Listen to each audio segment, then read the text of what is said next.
Hi friends, welcome back to our channel. Friends, మన channel cricket సంబంధించిన ప్రతి చిన్న అప్డేట్ మన ఛానల్లో రెగ్యులర్ వస్తుంటాయి. ఇంకా మన ఛానల్ని సబ్స్క్రైబ్ చేసుకోకపోతే ఫ్రెండ్స్ వెంటనే సబ్స్క్రైబ్ చేసుకోండి అండ్ పక్కన బెల్ని యాక్టివేట్ చేసుకోండి. అండ్ ఇంకా మన వీడియోని లైక్ చెప్తే ఫ్రెండ్స్ వెంటనే లైక్ చేసి మన వీడియోలోకి తింటాం. ఫ్రెండ్స్ తప్పకుండా లైక్ చేయండి. లైక్ చేస్తే మన వీడియో మార్కెట్కి ఫాస్ట్ రీచ్ అవుతుంది. ఐపీఎల్ 2024 లీగ్ మ్యాచ్లో దుమ్మిరేపి టాప్లో నిలిచిన కేకేఆర్ ప్లేఆఫ్స్లోనూ కూడా అదే దూకుని అయితే కొనసాగించింది. ఫైనల్కు చేరింది. హైదరాబాద్ వేదిక జరిగిన క్వాలిఫైర్ 1 పోర్లో 8 వికెట్ల తేడాతో ఎస్ఆర్హెచ్ పైన గెలిచింది. దీంతో ఐపీఎల్లో 4వసారి ఫైనల్కి అయితే చేరింది కేకేఆర్. ఇక ఎస్ఆర్హెచ్ దగ్గర నుంచి మనం చూసుకుంటే అక్కడ టాక్టికలీ చాలా మిస్టేక్ చేసిందని చెప్పుకోవచ్చు. అక్కడ కెప్టెన్ ముఖ్యంగా టాస్ కానీ మ్యాచ్ వీకిందని చెప్పుకోవచ్చు. టాస్ గెలిచినా కానీ అక్కడ రాంగ్ డిసిషన్ అయితే తీసుకున్నాడు అక్కడ కెప్టెన్ ప్యాట్ కమిన్స్.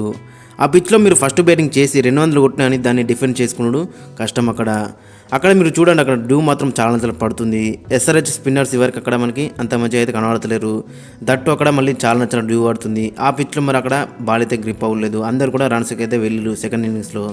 ఇక్కడ మనం అక్కడ మిస్టేక్ అని చేసిందని చెప్పుకోవచ్చు. ఖచ్చితంగా 100% మిస్టేక్ అయితే చేసిండు. అదే మీరు ఫస్ట్ బౌలింగ్ తీసుకుంటే మాత్రం అక్కడ ఇనిషియల్ అక్కడ భువనేశ్వర్ కుమార్కి, ప్యాట్ కమిన్స్కి, పేసర్లకి ముఖ్యంగా మధ్య అయితే దొరికేది. ఇక మిడిల్ ఓవర్స్లో స్పిన్నర్లు కూడా గ్రిప్ అయితే అయ్యేది. బట్ ఆ ప్లాయ్ అనేది అక్కడ కెప్టెన్ ప్యాట్ కమిన్స్ అయితే మిస్ అయ్యిండు. 200 కొట్టిన అక్కడ చాలా కష్టంగా ఉండేది. అక్కడ వాళ్ళు చూడండి, అక్కడ 159 అక్కడ మంచిగా ఇంకా 38 బాల్ మిగిలి ఉండగానే అక్కడ చేసిళ్ళు. దట్టు అక్కడ 200 కొట్టినాయని వాళ్ళైతే కొట్టేవాళ్ళు లాస్ట్ మ్యాచ్లో. అక్కడ రసల్ రింక్ ఉండడం ఇంకా చాలా మంచి డేంజరస్ బ్యాట్స్మెన్స్ అయితే అక్కడ మనకు కనబడుతున్నారు. కాబట్టి ఖచ్చితంగా అక్కడ మిస్టేక్ అని చెప్పుకోవచ్చు. ముఖ్యంగా టాస్ గెలిచినాక అక్కడ మీరు చూడండి, లాస్ట్ 2 మ్యాచ్లు ఎస్ఆర్హెచ్ చేజింగ్లోనే గెలిచింది. అదే మూమెంట్ ఏమని ఇక్కడ క్యారీ చేస్తే మాత్రం ఖచ్చితంగా 100% మ్యాచ్ అయితే గెలిచి ఉండేది. టాస్ గెలిచినాక ఫస్ట్ బౌలింగ్ తీసుకొని తర్వాత బ్యాటింగ్ చేస్తే మాత్రం చాలా బెటర్ ఉండేది. ఖచ్చితంగా ఈ మ్యాచ్ అయితే గెలిచి ఉండేవారు. వాళ్ళు ఫస్ట్ బ్యాటింగ్ వేసి 200 కొట్టినా కానీ అక్కడ మన ఎస్ఆర్హెచ్ అయితే దాన్ని చేసేవాళ్ళు. ఎందుకంటే సెకండ్ ఇన్నింగ్స్లో చూసుకుంటే అక్కడ మరి బాల్ అయితే మంచిగా బ్యాటింగ్కి అయితే వస్తుంది. ఎలాంటి అక్కడ బౌలర్స్కి అయితే అసిస్టెంట్ లేదు. వికెట్ అనేది మంచిగా ఉంది అక్కడ బ్యాట్స్మెన్స్కి అయితే. ఇక స్పిన్నర్లకు గ్రిప్ అవుతలేదు. అక్కడ ఫాస్ట్ బౌలర్లు కూడా వాళ్ళకి అనుకున్న ఏరియాస్ అయితే పడతలేదు బాలు. ఓవర్లో చూసుకుని మాత్రం అక్కడ మంచి వికెట్ అయితే కనబడేది సెకండ్ ఇన్నింగ్స్లో. అందుకే అక్కడ వాళ్ళైతే మంచిగా రెచ్చిపోయారు. ఓపెనర్స్ కానీ శ్రేయస్ అయ్యర్ ఫామ్లో లేని శ్రేయస్ అయ్యర్ కూడా ఫామ్లోకి వచ్చిండు. వెంకటేష్ అయ్యర్ కూడా మంచిగా రానిచ్చిండు. కాబట్టి అక్కడ టాస్ అనేది క్రూషల్ అని చెప్పుకోవచ్చు. మరి టాస్ గెలిచినా కూడా రాంగ్ డిసిషన్ తీసుకున్నారని చెప్పుకోవచ్చు అక్కడ captain Pat Cummins. But first ఇన్నింగ్స్లో కూడా అంత దారుణంగా అయితే లేదు పిచ్చు. మరి ఆడే తట్టయితే ఉంది మంచిగా బ్యాట్స్మెన్లకి అయితే. అక్కడ రాహుల్ త్రిపాఠి మంచిగా రానిచ్చిండు, క్లాస్ అని మంచిగా రానిచ్చిండు. బట్ వీళ్ళ కొన్ని రాంగ్ షాట్స్ కూడా కొట్టిలని చెప్పుకోవచ్చు. ముఖ్యంగా క్లాస్ అని కానీ అభిషేక్ శర్మ అని అందరు కూడా మరి రాంగ్ షాట్సే ఆడవే అవుట్ అయ్యారు. ఇన్ఫ్యాక్ట్ అక్కడ హెడ్ కూడా మరి రాంగ్ షాట్ ఆడవే అవుట్ అయ్యిండు. కొంచెం వికెట్ మీద నిలబడి ఆడితే మాత్రం అక్కడ 200కి పైగా స్కోర్ అయితే వచ్చేది. బట్ తర్వాత డిఫెండ్ చేసుకోవడం పక్కన పెట్టి ఫస్ట్ ఇన్నింగ్స్లో ఖచ్చితంగా 200 వికెట్ అని చెప్పుకోవచ్చు ఇదైతే. ఇక హెడ్ చూసుకుంటే హెడ్ 2 మ్యాచ్లో డిసప్పాయింట్ చేసిండు. మరి అక్కడ 2 మ్యాచ్లో కూడా లెఫ్ట్ ఆర్మ్ పేసర్లకు అవుట్ అయ్యిండు. ఇక ముంగుట అక్కడ ఒకవేళ ఇట్లా ఆర్ఆర్ క్వాలిఫై అయితే ఆర్ఆర్ కూడా అక్కడ 2 బోల్ట్ ఉన్నాడు. లేదంటే ఆర్సీబీలో చూసుకుంటే యష్ దయాల్ ఉన్నాడు అక్కడ. మరి వాళ్ళు కూడా ఇదే సేమ్ ప్లే అయితే అప్లై చేస్తారు అక్కడ హెడ్కి అయితే. కాబట్టి మరి హెడ్ కూడా కొంచెం అయితే దాన్ని రెక్టిఫై చేసుకుంటే మాత్రం చాలా బెటర్ ఉంటుంది. ఇక అక్కడ Rahul Tripathi, Klaasen and Pat Cummins చేయటం అక్కడ మంచి రెస్పాన్సిబుల్ స్కోర్ అయితే వచ్చింది. బట్ అదైతే సరిపోలేదు. అక్కడ మనం రాహుల్ త్రిపాఠిని అయితే మెచ్చుకోవాల్సిందే. ఒకవైపు వికెట్ పడుతున్నా అని అక్కడ మూమెంట్ మాత్రం ఎక్కడ తగ్గనీయకుండా చూసుకున్నాడు. మంచి పార్ట్నర్షిప్ అయితే వచ్చింది అక్కడ రాహుల్ త్రిపాఠి అండ్ క్లాసెన్ దగ్గర నుంచి అయితే. ఓవర్లో చూసుకుంటే మాత్రం చాలా డిసప్పాయింట్ బ్యాటింగ్ అని చెప్పుకోవచ్చు మనోళ్ళ దగ్గర నుంచి. ఆ ముగ్గురు గిట్ట రాణించకపోతే మాత్రం చాలా ఇంకా మనం 120 లోపే ఆల్అవుట్ అయ్యేవాళ్ళం. ఇక చూడాలి మరి ఈ మ్యాచ్కి ఏ విధంగా రెక్టిఫై చేసుకొని వచ్చిల్లు అన్నది. ఇక ఈ మ్యాచ్కి కాంబినేషన్ ఒకసారి మనం చూసుకుంటే Travis Head and Abhishek Sharma ఓపెనింగ్లో బరిలోకి దిగుతారు. ట్రావిస్ హెడ్ అయితే గత 2 మ్యాచ్లో కూడా డక్ అవుట్ అయ్యిండు సేమ్ కైండ్ ఆఫ్ డెలివరీస్తోని. మరి దాన్ని ఏ విధంగా రెక్టిఫై చేసుకుంటారు అనేది మనకి ఇంట్రెస్టింగ్గా కనబడుతుంది. ఒక్కసారి గిట్ట ట్రావిస్ హెడ్ కుదురుకొని ఆడితే మాత్రం ఖచ్చితంగా ఎస్ఆర్హెచ్ అయితే గెలుస్తుంది. ఇక మరో ఓపెనర్ వచ్చేసి అభిషేక్ శర్మ లాస్ట్ 2 మ్యాచ్లో హాఫ్ సెంచరీస్ కొట్టిండు. మంచి కాంట్రిబ్యూషన్ అయితే ఇచ్చిండు టీంకి. బట్ లాస్ట్ మ్యాచ్లో ఒక రాంగ్ షాట్ ఆడబోయి అవుట్ అయ్యిండు.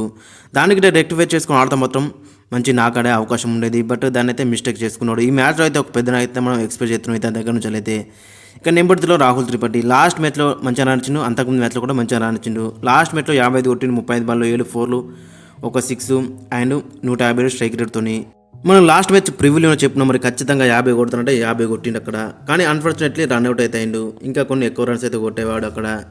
చూడాలి మరి ఈ మ్యాచ్లో ఇంకా పెద్ద నాకు వస్తే మాత్రం చాలా బెటర్ ఉంటుంది. ఇక నెంబర్ 4లో చూసుకుంటే నితీష్ కుమార్ రెడ్డి లాస్ట్ మ్యాచ్ అయితే చాలా డిసప్పాయింట్ చేసింది అక్కడ. ముఖ్యంగా బ్యాటింగ్లో 10 బాల్లో 9 కొట్టిండు, ఒక 4 కొట్టిండు. బట్ చూడాలి మరి ఇతని గురించి మనందరికీ తెలిసిందే.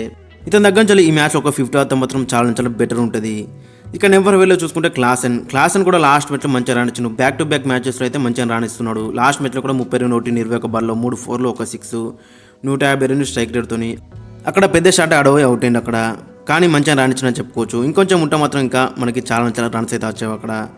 ఇక నెంబర్ 6లో చూసుకుంటే గ్లెన్ ఫిలిప్స్ ఖచ్చితంగా ఈ మ్యాచ్లో అయితే ఆడతాడు. ఎందుకంటే మరి అక్కడ మనకి క్లాసన్ తర్వాత మంచి అక్కడ ఎక్స్పీరియన్స్ ప్లేయర్స్ అయితే మనకి కనబడతలేరు. అండ్ ఇంపార్టెంట్ ప్లేయర్స్ అయితే కనబడతలేరు. ఎందుకంటే ఇంపార్టెంట్ గేమ్స్లో అక్కడ వీళ్ళ దగ్గర నుంచి అయితే నాక్స్ అయితే వస్తలేదు. అబ్దుల్ సమదీన్, సాబాజ్ అహ్మద్ దగ్గర నుంచి. కాబట్టి ఖచ్చితంగా గ్లెన్ ఫిలిప్స్ నెంబర్ 6లో ఆడతాడు. ఇక బౌలింగ్లో కూడా 2-3 ఓవర్లు వేసే సత్తా కూడా ఇతనికైతే ఉంది. ఇక నెంబర్ 7లో చూసుకుంటే అబ్దుల్ సమద్ లాస్ట్ మ్యాచ్లో ఒక రాంగ్ షాట్ ఆడబోయి అవుట్ అయ్యిండు. 2 6లు కొట్టినప్పుడు కూడా మళ్ళీ రాంగ్ షాట్ ఆడబోయి అయితే అవుట్ అయ్యిండు అక్కడ. ఇక నెంబర్ 8లో చూసుకుంటే అక్కడ సాబాజ్ అహ్మద్ కూడా లాస్ట్ మ్యాచ్లో మరి కొంచెం అప్ ది ఆర్డర్ ప్రమోట్ చేసిన దాన్ని అయితే యూజ్ చేసుకోలేకపోయాడు. ఇక బౌలింగ్లో కూడా చాలా డిసప్పాయింట్ చేస్తున్నాడు. అటు బౌలింగ్లో మంచిగా రాణిస్తాడు, ఇటు బ్యాటింగ్లో కూడా కొంచెం రాణిస్తున్నాడు. కాబట్టి మరి ఇతని ప్లేస్లో అక్కడ వాషింగ్టన్ సుందర్కి ఛాన్స్ ఇస్తే మాత్రం చాలా బెటర్ ఉంటుంది. ఎందుకంటే వాషింగ్టన్ సుందర్ ఇక రాబోయే మ్యాచ్ చెన్నైలో కాబట్టి అక్కడ ఇతని కండిషన్స్ మొత్తం తెలుసు. బ్యాటింగ్లో కూడా ఇక సాబాజ్ అహ్మద్ కంటే మంచిగా ఆడతాడు. బౌలింగ్లో కూడా మరి అక్కడ క్రూషల్ వికెట్లు అయితే తీస్తాడు. గతంలో మనం చూసినాగా సాబాజ్ అహ్మద్ బదులు వాషింగ్టన్ సుందర్కి ఛాన్స్ అయితే మాత్రం చాలా బెటర్ ఉంటుంది. ఇక నెంబర్ 9లో కెప్టెన్ ప్యాట్ కమిన్స్ కూడా లాస్ట్ మ్యాచ్లో బ్యాట్తో కానీ బౌల్తో కానీ మరి మంచిగా రాణించిన చెప్పుకోవచ్చు. ముఖ్యంగా బ్యాటింగ్లో చూసుకుంటే అక్కడ 30 కొట్టి 24 బాల్లో 2 4లు 2 6లు. ఇక బౌలింగ్లో చూసుకుంటే ఒక క్రూషల్ వికెట్ తీసినప్పుడు కూడా కొన్ని ఎక్కువ రన్స్ అయితే ఇచ్చిండు. ఇక నెంబర్ 10లో చూసుకుంటే అక్కడ భువనేశ్వర్ కుమార్ 2 మ్యాచ్లో కూడా చాలా డిసప్పాయింట్ చేసిండు. లాస్ట్ మ్యాచ్లో అయితే ఇంకా చాలా రన్స్ అయితే లీజ్ చేసిండు. అక్కడ 3 ఓవర్లకు 28 రన్లు ఇచ్చిండు. అక్కడ 9.3 ఎకరంతో భూవి గిట్ట పవర్ ప్లేలో గిట్ట వికెట్లు ఇవ్వకపోతే మాత్రం చాలా అక్కడ కష్టంగా అయితే మారుతుంది SRH అయితే. చూడాలి మరి ఈ మ్యాచ్ అయితే ఖచ్చితంగా మనం వికెట్లు అయితే ఎక్స్పెక్ట్ చేస్తున్నాం ఇతని దగ్గర నుంచి. ఇక నెంబర్ 11లో చూసుకుంటే మయాంక్ మార్కండే ఖచ్చితంగా తీసుకురావాల్సిందే. ఎందుకంటే విజయకాంత్ ప్లేస్ అక్కడ గ్లెన్ ఫిలిప్స్ అత్తున్నాడు కాబట్టి మయాంక్ మార్కండేని ఖచ్చితంగా ప్లేయింగ్ లెవెల్లో తీసుకురావాల్సిందే. అక్కడ చీపాక్లో మరి అక్కడ స్పిన్నర్లే కొంచెం హెల్ప్ ఉంటుంది కాబట్టి ఖచ్చితంగా మార్కండేని అయితే తీసుకురావాల్సిందే.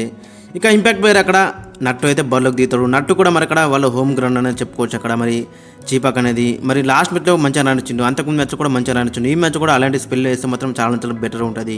ఇక ఫైనల్గా ప్లేయింగ్ లెవెన్ ఒకసారి మనం చూసుకుంటే ట్రావిస్ హెడ్, అభిషేక్ శర్మ ఓపెనింగ్లో బౌల్లోకి దిగుతారు. నెంబర్ 3లో రాహుల్ త్రిపాఠి, 4లో నితీష్ కుమార్ రెడ్డి, నెంబర్ 5లో హెన్రిచ్ క్లాసన్, నెంబర్ 6లో గ్లెన్ ఫిలిప్స్, నెంబర్ 7లో అబ్దుల్ సమద్, నెంబర్ 8లో సాబాజ్ అహ్మద్, వాషింగ్టన్ సుందర్, నెంబర్ 9లో ప్యాట్ కమిన్స్, నెంబర్ 10లో భువనేశ్వర్ కుమార్, నెంబర్ 11లో మయాంక్ మార్కండే. ఇక ఇంపాక్ట్ ప్లేయర్గా టీ నటరాజన్ వచ్చే అవకాశం ఉంది. అక్కడ ఓవరాల్ చూసుకుంటే అక్కడ నెంబర్ 9 రకం మంచి సాలిడ్ బ్యాటింగ్ అయితే మనకు కనబడుతుంది. ఖచ్చితంగా అక్కడ 2-3 చేంజెస్ చేసే అవకాశం మనకి కనిపిస్తుంది. గ్లెన్ ఫిలిప్స్ని ఖచ్చితంగా పట్టుకురావాలి, అక్కడ మార్కండేను ఖచ్చితంగా పట్టుకురావాలి. సాబాజ్ అహ్మద్ ప్లేస్లో మన అక్కడ వాషింగ్టన్ సుందర్కి ఛాన్స్ అయితే మాత్రం చాలా బెటర్ ఉంటుంది. ఎందుకంటే వాషింగ్టన్ సుందర్కి అక్కడ కండిషన్స్ మొత్తం తెలుసు కాబట్టి సుందర్ని కూడా ప్లేయింగ్ లెవెన్లో ఇంక్లూడ్ చేస్తే మాత్రం చాలా బెటర్ ఉంటుంది ఇన్ ప్లేస్ ఆఫ్ సాబాజ్ అహ్మద్. ఈ 3 చేంజెస్ చేస్తే మాత్రం ఖచ్చితంగా అక్కడ మరి యూస్ఫుల్ అయితే అక్కడ SRHకి అయితే. ఎందుకంటే గ్లెన్ ఫిలిప్స్ మరి మనకు తెలుసు ఎంత హార్డ్ హీటరో. ఇక బౌలింగ్లో కూడా 2-3 ఓవర్లు వేస్తే సత్ అయితే ఉంది అక్కడ. ఒకవేళ గిట్ట స్ప్రింట్ రాక్ అయితే మరి 4 ఓవర్లు కూడా వేస్తాడు అక్కడ. ఓవర్లో చూసుకుంటే మరి ఇతను తీసుకుంటే మాత్రం చాలా బెటర్ ఉంటుంది. ఫ్రెండ్స్ మరి మీ యొక్క ఒపీనియన్ కింద కామెంట్స్ అయితే మెన్షన్ చేయండి. అండ్ మీ యొక్క ప్లేయింగ్ లెవెన్ కూడా కింద కామెంట్స్ అయితే మెన్షన్ చేయండి.